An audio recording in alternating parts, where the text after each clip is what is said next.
This morning, I went on what I call my mindfulness walk.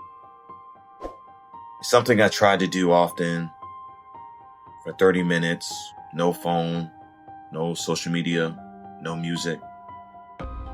Just me, the sounds of birds, the wind moving through the trees, and the thoughts I've been avoiding. But let me be honest with you. Even in the silence, it's loud. The mind doesn't just settle because you step into nature. It races, reaches. It starts tallying all the tasks you haven't done, all the people you feel obligated to, all the projects you started but haven't quite finished. And on this walk, I found myself locked in a familiar mental tug of war. My attention being pulled in 5 different directions, and I had to stop and ask myself, is this scattered attention helping me, or is it hurting me? We live in a world that thrives on distraction. Everything is vying for your attention. That's your apps, people, opportunities, dopamine hits.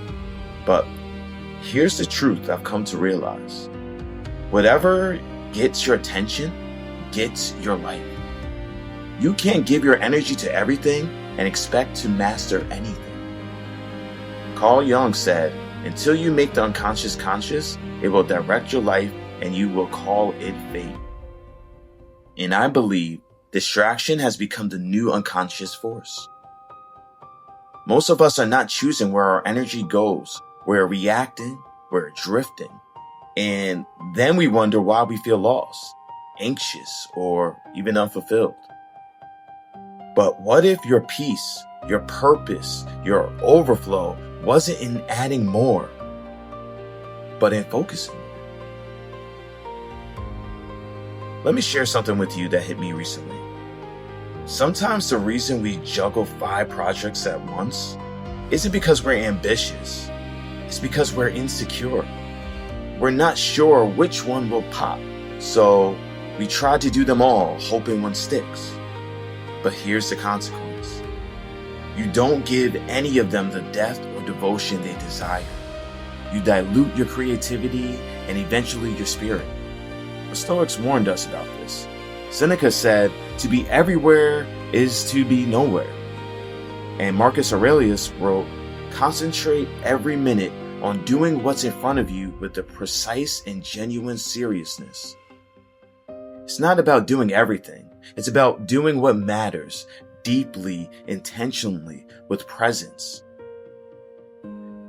I had a client once, gifted, talented, full of ideas, but broke. He defaulted to Uber and gig work, not because he lacked passion, but because he lacked focus and a sense of trust in his own gifts. 6 months later, he was still in the same place, running on that treadmill of short-term income, trading time for survival, while his deeper calling sat on the back burner. And listen, there's no shame in doing what you need to do to survive. But when survival becomes your identity, your purpose becomes a casualty. Had he taken those 6 months and focused on one thing, his music, his coaching, his story, he might have built something real. Instead, he stayed in motion but didn't move forward. Busyness isn't the same as progress. Your time is sacred, but your attention, your undivided presence is the true currency of transformation. Where you give your attention is where you build your future. And here's the part most people avoid. You can be talented, passionate, even spiritual, but if you're not focused, you will never experience the fullness of your potential. Think about how many people you know who give their attention to people, jobs, habits, or environments that aren't aligned. They know it's not right, but they stay because it's familiar or convenient or just what they've always done. But here's the cost. You stay stuck. And worse, you start to believe that stuck is your fate, when in truth, it's just a lack of clarity and focus. So, what's the solution? You need a North Star, a purpose, a mission statement for your life. And if you don't know it yet, that's okay. It's not on a website or in a textbook. It's in silence. You have to ask, if I could do one thing, even if I didn't get paid, what would it be and why? Then take inventory. Write down the projects, business ideas, or creative pursuits that are calling to you. Ask yourself, does this align with my values and purpose? Does it excite me on a soul level? Will it compound with time, not just consume it? Does it build on my strengths? Is there a clear need in the world for it? Now score each one, then pick just one and go all in on that one for 90 days. Give it your mornings, your best hours, your full commitment. Start with the minimum viable version of your vision. You don't need the perfect brand or team or strategy on day one. You need momentum. Build the foundation. Let it grow organically. Let it overflow. And then, only then, pour into other cups. Don't rush the expansion. Mastery is what comes before multiplication. I want to leave you with this.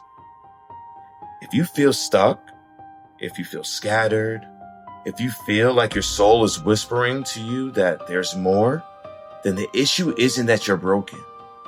It's that you're divided. And the cure is focus.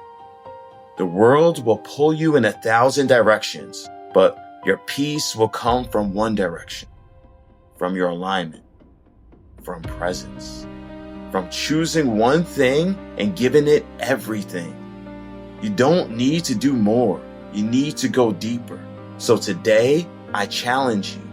Unplug, reflect, ask the deeper questions. Then choose one thing. Focus for 90 days. Let your life reflect the power of your full attention. This is Aligned Frequency. Space to come back to your truth, to remember who you are, and to build a life in alignment. So stay focused, stay grounded, and more importantly, stay aligned.